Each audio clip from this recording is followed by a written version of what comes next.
Welcome to the Retirement Halftime Show. I'm Heather McWilliams. Joining us is Alexander Joyce with ReJoyce Financial. Alex, in your book, ReJoyce in Your Retirement, which I have a copy of, and I absolutely love it, Thank you. You talk about drawing up your retirement plan, that it's important to identify an income gap. Yeah. What does that mean? You know, I think that when I always do this exercise with my clients, it's like, all right, take your hands out, and then on the left hand, let's draw out your fixed income. And they say, what does that mean? I say, well, let's look at your reliable sources of income going into or in retirement. And some people have a pension. Mm-hmm. They're blessed enough, they have a pension.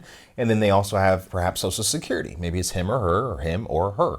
And then maybe that number is, let's just say $30,000 or $40,000 a year if you're lucky, right? Mm-hmm. And then over here on your right hand, you have your lifestyle. And let's say your lifestyle is $100,000 a year. Mm-hmm. Well, you got this big $60,000 number in the middle. And I say, well, whose responsibility is it to fill that gap? And they say, well, what do you mean? I say, well, are you wanting to hire that part out and have some accountability in terms of a partner, right? Or, which is an advisor, right? Or do you want to take that on your own? And they say, well, I'm not really sure. And I say, well, let's draw out what that looks like. If you were to do it on your own, where would you start, and et cetera, et cetera? What does that process look like, if you will? And I think, Heather, I think that that's the biggest misconception or misunderstanding in terms of advisory is process. I think that, some advisors have really strong processes, and I think that the accountability or missed expectation is there.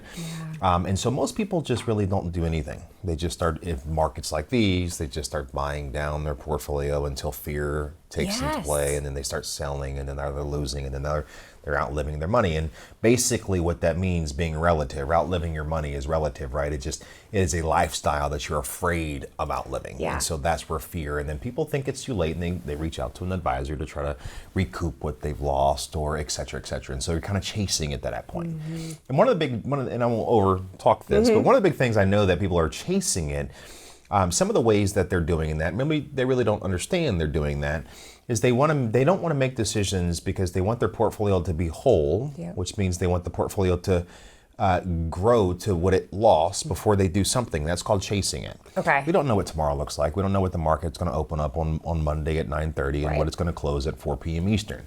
And so I think that having a sustainable plan, something you know for certain that I won't outlive my money based on facts and data as opposed to emotion.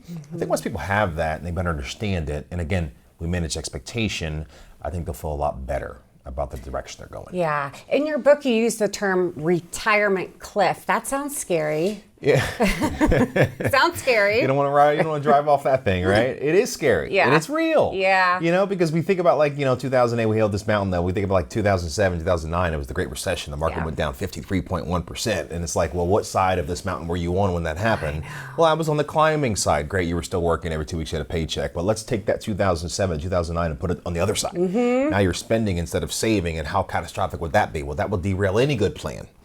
And so no one wants to lose no one wants to lose really not much, right? And so we just want to make sure that, again, we properly manage expectations, and we understand the risk appetite, and we draw up a plan that's sustainable, reliable, predictable. We make a lifestyle whole. And you know what, Heather, sometimes in some cases, the worst thing, or the best thing, if you will, that somebody can possibly hear is no, not right now. Oh, okay. Yeah. Does that make sense? Yeah. I know it's surprising. Yeah, it's like, it does. no, hold on. What?